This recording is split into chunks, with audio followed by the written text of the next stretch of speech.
ভারত সহ বিশ্বের বহু দেশ আজ একটি নতুন জনসংখ্যাগত চ্যালেঞ্জের মুখোমুখি। ক্রমশ কমে যাচ্ছে জন্মহার। একসময় জনসংখ্যা বৃদ্ধিকে বড় সমস্যা হিসেবে দেখা হলেও এখন অনেক রাজ্য ও দেশের কাছে উল্টো পরিস্থিতি উদ্বেগের কারণ হয়ে দাঁড়িয়েছে। কর্মক্ষম জনসংখ্যা কমে গেলে ভবিষ্যতে অর্থনীতি, উৎপাদন ও সামাজিক ভারসাম্যের উপর তার প্রভাব পড়তে পারে। এই প্রেক্ষাপটে জন্মহার বাড়াতে নানা পরিকল্পনা ও প্রণোদনার পথে হাঁটছে বিভিন্ন সরকার। আর সেই তালিকায় এবার যুক্ত হতে চলেছে অন্ধ্রপ্রদেশ। নমস্কার, আমি রিম্পি। আপনারা দেখছেন হাই নিউজ।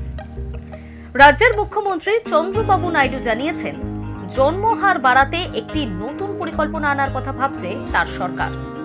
পরিকল্পনা অনুযায়ী কোনো দম্পতি 2 বা তার বেশি সন্তান জন্মালে তাদের 25,000 টাকা করে আর্থিক সহায়তা দেওয়া হতে পারে।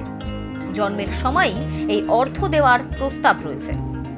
জন্মহার কমে যাওয়া বর্তমানে একাধিক রাজ্যের চিন্তার কারণ হয়ে দাঁড়িয়েছে। তার মোকাবিলায় উদ্যোগী অন্ধ্রপ্রদেশ সরকার। চন্দ্রবাবু দাবি করেছেন, অভিনব পদ্ধতিতে জন্মহার সমস্যার মোকাবিলা করবে তার সরকার। 2 বা তার বেশি সন্তান হলেই দম্পতিকে 25,000 টাকা করে দেবে অন্ধ্রপ্রদেশ সরকার। রাজ্যের জন্মহার বৃদ্ধি করতেই এই নতুন প্রকল্পের পরিকল্পনা করা হয়েছে। চলতি মাসেই হতে পারে এই ঘোষণা। অন্ধ্রপ্রদেশের মুখ্যমন্ত্রী চন্দ্রবাবু নাইডু বৃহস্পতিবার সেই ইঙ্গিতই দিয়েছেন। শুধু ভারত নয়, অন্য অনেক দেশও এই সমস্যায় ভুগছে। বৃহস্পতিবার রাজ্যের বিধানসভায় ভাষণ দিতে গিয়ে জন্মহারের সমস্যা তুলে ধরেন চন্দ্রবাবু। জানান, বর্তমানে অন্ধ্রপ্রদেশে জন্মহার 1.5%, তা প্রতিস্থাপন স্তরের নিচে। এই হার আগামী দিনে 2.1% তুলে আনতে চায় তার সরকার। আর সেই অনুযায়ী নতুন প্রকল্প পরিকল্পনা করা হয়েছে। অন্ধ্রের মুখ্যমন্ত্রী বলেন, আমরা একটি অভিনব পদ্ধতির কথা ভেবেছি। কোনো দম্পতি 2 বা তার বেশি সন্তানের জন্ম দিলেই আমরা তাদের হাতে 25,000 টাকা তুলে দেব। একেবারে জন্মের সময়ই এই টাকা দেওয়া হবে। এই প্রকল্প খেলা ঘুরিয়ে দিতে চলেছে। আমরা যদি এটা করতে পারি তা খুব কার্যকরী হবে। জনসংখ্যা নিয়ন্ত্রণ, তা নিয়ে একটা সুষ্ঠু পরিকল্পনা এবং ব্যবস্থাপনার গুরুত্ব বিধানসভায় আলোচনা করেছেন চন্দ্রবাবু। জানিয়েছেন, শুধু অন্ধ্রপ্রদেশ নয়, একাধিক দেশ এখন এই সমস্যার মুখোমুখি হয়েছে।